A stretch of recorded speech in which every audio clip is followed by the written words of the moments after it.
An assisted emigrant. Guido stood on the curbstone in 14th Street between 5th Avenue and 6th Avenue with a row of plaster figures drawn up on the sidewalk in front of him. It was snowing and they looked cold in consequence, especially the night and morning. A line of men and boys stretched on either side of Guido all along the curbstone, with toys and dolls and guns that shot corks into the air with a loud report and glittering dressings for the Christmas trees. It was the day before Christmas. The man who stood next in line to Guido had hideous black monkeys that danced from the end of a rubber string. The man danced up and down too, very much, so Guido thought, as the monkeys did, and stamped his feet on the icy pavement and shouted, "Here you are, lady, for 5 cents. Take them home to the children." There were hundreds and hundreds of ladies and little girls crowding by all of the time. Some of them were a little cross and a little tired, as if Christmas shopping had told on their nerves, but the greater number were happy-looking and warm, and some stopped and laughed at the monkeys dancing on the rubber strings, and at the man with the frost on his moustache, who jumped too and cried, "Only 5 cents, lady. Nice Christmas presents for the children." Sometimes the ladies bought the monkeys, but no one looked at the cold plaster figures of Saint Joseph and Diana and Night and Morning, nor at the heads of Mars and Minerva, not even at the figure of the Virgin, with her 2 hands held out, which Guido pressed in his arms against his breast. Guido had been in New York City just 1 month. He was very young, so young that he had never done anything at home but sit on the wharves and watch the ships come in and out of the great harbor of Genoa. He never had wished to depart with these ships when they sailed away, nor wondered greatly as to where they went. He was content with the wharves and with the narrow streets nearby, and to look up from the bulkheads at the sailors working in the rigging and the longshoremen rolling the casks on board or lowering great square boxes into the holds. He would have liked, could he have had his way, to live so for the rest of his life, but they would not let him have his way, and coaxed him on a ship to go to the New World to meet his uncle. He was not a real uncle, but only a make-believe one, to satisfy those who objected to assisted immigrants, and who wished to be assured against having to support Guido and others like him. But they were not half so anxious to keep Guido at home as he himself was to stay there. The new uncle met him at Ellis Island and embraced him affectionately and put him in an express wagon and drove him with a great many more of his countrymen to where Mulberry Street makes a bend and joins Hester. And in the bend Guido found thousands of his fellows sleeping 20 in a room and overcrowded into the street. some who had but just arrived, and others who had already learned to swear in English and had their street cleaning badges and their peddlers' licenses, to show that they had not been overlooked by the kindly society of Tammany, which sees that no free and independent voter shall go unrewarded. New York affected Guido like a bad dream. It was cold and muddy, and the snow, when it fell, turned to mud so quickly that Guido believed they were one and the same. He did not dare to think of the place he knew as home. And the sight of the colored advertisements on the steamship lines that hung in the windows of the Italian bankers hurt him as the sound of traffic on the street cuts to the heart of a prisoner in the Tombs. Many of his countrymen bade goodbye to Mulberry Street and sailed away, but they had grown rich through obeying the padrones and working night and morning sweeping the avenue uptown and living on the refuse from the scows at Canal Street. Guido never hoped to grow rich, and no one stopped to buy his uncle's wares. The electric lights came out, and still the crowds passed and thronged before him, and the snow fell and left no mark on the white figures. Guido was growing cold, and the bustle of the hurrying hundreds, which had entertained him earlier in the day, had ceased to interest him, and his amusement had given place to the fear that no one of them would ever stop, and that he would return to his uncle empty-handed. He was hungry now as well as cold, and though there was not much rich food in the Bend at any time, today he had had nothing of any quality to eat since early morning. The man with the monkeys turned his head from time to time and spoke to him in a language that he could not understand, although he saw that it was something amusing and well meant that the man said, and so smiled back and nodded. He felt it to be quite a loss when the man moved away. Guido thought very slowly, but he at last began to feel a certain contempt for the stiff statues and busts which no one wanted, and buttoned the figure of the one of the woman with her arms held out inside of his jacket, and tucked his scarf in around it so that it might not be broken, and also that it might not bear the ignominy with the others of being overlooked. Guido was a gentle, slow-thinking boy, and could not have told you why he did this, but he knew that this figure was of different clay from the others. He had seen it placed high in the cathedrals at home, and he had been told that if you ask certain things of it, it will listen to you. The women and children began to disappear from the crowd, and the necessity of selling some of his wares impressed itself more urgently upon him as the night grew darker and possible customers fewer.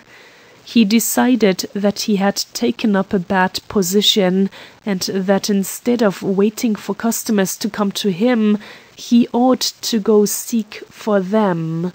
With this purpose in mind, he gathered the figures together upon his tray, and resting it upon his shoulder, moved further along the street to Broadway, where the crowd was greater and the shops more brilliantly lighted. He had good cause to be watchful, for the sidewalks were slippery with ice, and the people rushed and hurried and brushed past him without noticing the burden he carried on one shoulder. He wished now that he knew some words of this new language, that he might call his wares and challenge the notice of the passers-by, as did the other men who shouted so continually and vehemently at the hurrying crowds. He did not know what might happen if he failed to sell one of his statues. It was a possibility so awful that he did not dare conceive of its punishment. But he could do nothing, and so stood silent, dumbly presenting his tray to the people near him. His wanderings brought him to the corner of a street, and he started to cross it in the hopes of better fortune in untried territory. There was no need of his hurrying to do this, although a car was coming towards him, so he stepped carefully but surely. But as he reached the middle of the track, a man came towards him from the opposite pavement. They met and hesitated, and then both jumped to the same side, and the man's shoulder struck the tray and threw the white figures flying to the track, where the horses tramped over them on their way. Guido fell backwards, frightened and shaken, and the car stopped, and the driver and the conductor leaned out anxiously from each end. There seemed to be hundreds of people all around Guido, and some of them picked him up and asked him questions in a very loud voice, as though that would make the language they spoke more intelligible. 2 men took him by each arm and talked with him in earnest tones, and punctuated their questions by shaking him gently. He could not answer them, but only sobbed, and beat his hands softly together, and looked about him for a chance to escape. The conductor of the car jerked the strap violently, and the car went on its way. Guido watched the conductor as he stood with his hands in his pockets looking back at him. Guido had a confused idea that the people on the car might pay him for the plaster figures which had been scattered in the slush and snow, so that the heads and arms and legs lay on every side, or were ground into heaps of white powder. But when the car disappeared into the night, he gave up this hope, and pulling himself free from his captor, slipped through the crowd and ran off into a side street. A man who had seen the accident and had been trying to take up a collection in the crowd, which had grown less sympathetic and less numerous in consequence, and had gathered more than the plaster casts were worth.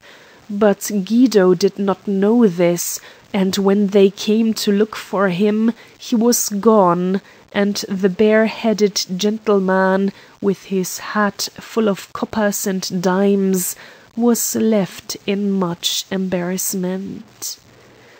Guido walked to Washington Square and sat down on a bench to rest, and then curled over quickly, and stretching himself out at full length, wept bitterly. When anyone passed, he held his breath and pretended to be asleep. He did not know what he was to do or where he was to go. Such a calamity as this had never entered into his calculations of the evils which might overtake him, and it overwhelmed him utterly. A policeman touched him with his nightstick and spoke to him kindly enough, but the boy only backed away from the man until he was out of his reach, and then ran on again, slipping and stumbling on the ice and snow. He ran to Christopher Street, through Greenwich Village, and on to the wharves. It was quite late, and he had recovered from his hunger and only felt a sick, tired ache in his heart. His feet were heavy and numb, and he was very sleepy.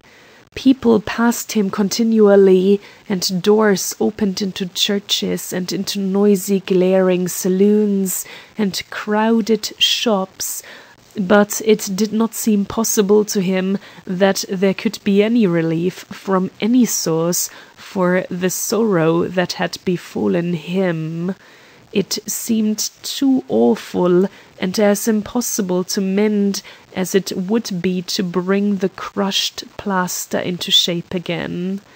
He considered dully that his uncle would miss him and wait for him, and that his anger would increase with every moment of his delay. He felt that he could never return to his uncle again. Then he came to another park, opening into a square, with lighted saloons on one side, and on the other great sheds, with ships lying beside them, and the electric lights showing their spars and masts against the sky. It had ceased snowing, but the air from the river was piercing and cold, and swept through the wires overhead with a ceaseless moaning. The numbness had crept from his feet up over the whole extent of his little body, and he dropped upon a flight of steps back of a sailor's boarding-house, and shoved his hands inside of his jacket for possible warmth. His fingers touched the figure he had hidden there, and closed upon it lightly, and then his head dropped back against the wall, and he fell into a heavy sleep. The night passed on and grew colder, and the wind came across the ice-blocked river with shriller, sharper blasts, but Guido did not hear it. Chucky Martin, who blacked boots in front of the corner saloon in summer and swept out the bar room in winter, came out through the family entrance and dumped a pan of hot ashes into the snowbank, and then turned into the house with a shiver. He saw a mass of something lying curled up on the steps of the next house, and remembered it after he had closed the door of the family entrance behind him and shoved the pan under the stove. He decided at last that it might be one of the saloon's customers, or a stray sailor with loose change in his pockets, which he would not miss when he awoke. So he went out again, and picking Guido up, brought him in his arms and laid him out on the floor. There were over 30 men in the place. They had been celebrating the coming of Christmas, and 3 of them pushed each other out of the way in their eagerness to pour very bad brandy between Guido's teeth. Chucky Martin felt a sense of proprietorship in Guido by the right of discovery, and resented this, pushing them away and protesting that the thing to do was to rub his feet with snow. A fat, oily chief engineer of an Italian tramp steamer dropped on his knees beside Guido and beat the boy's hands, and with unsteady fingers tore open his scarf and jacket, and as he did this, the figure of the plaster Virgin with her hands stretched out looked up at him from its bed on Guido's chest. Some of the sailors drew their hands quickly across their breasts, and others swore in some alarm, and the barkeeper drank the glass of whiskey he had brought for Guido at a gulp, and then readjusted his apron to show that nothing had disturbed his equanimity. Guido sat up, with his head against the chief engineer's knees, and opened his eyes, and his ears were greeted with the words in his own tongue. They gave him hot coffee and hot soup, and more brandy, and he told his story in a burst of words that flowed like a torrent of tears. How he had been stolen from his home at Genoa, where he used to watch the boats from the stone pier in front of the custom house, at which the sailors nodded, and how the padrone, who was not his uncle, finding he could not black boots or sell papers, had given him these plaster casts to sell, and how he had whipped him when people would not buy them, and how at last he had tripped and broken them all except this one hidden in his breast, and how he had gone to sleep, and he asked now why they had wakened him, for he had no place to go. Guido remembered telling them this, and following them by their gestures as they retold it to the others in a strange language, and then the lights began to spin, and the faces grew distant, and he reached out his hand for the fat chief engineer, and felt his arms tightening around him. A cold wind woke Guido, and the sound of something throbbing and beating like a great clock. He was very warm and tired and lazy, and when he raised his head he touched the ceiling close above him, and when he opened his eyes he found himself in a little room with a square table covered with oilcloth in the center, and rows of beds like shelves around the walls. The room rose and fell as the streets did when he had had nothing to eat, and he scrambled out of the warm blankets and crawled fearfully up a flight of narrow stairs. There was water on either side of him, beyond and behind him, water blue and white and dancing in the sun, with great blocks of dirty ice tossing on its surface.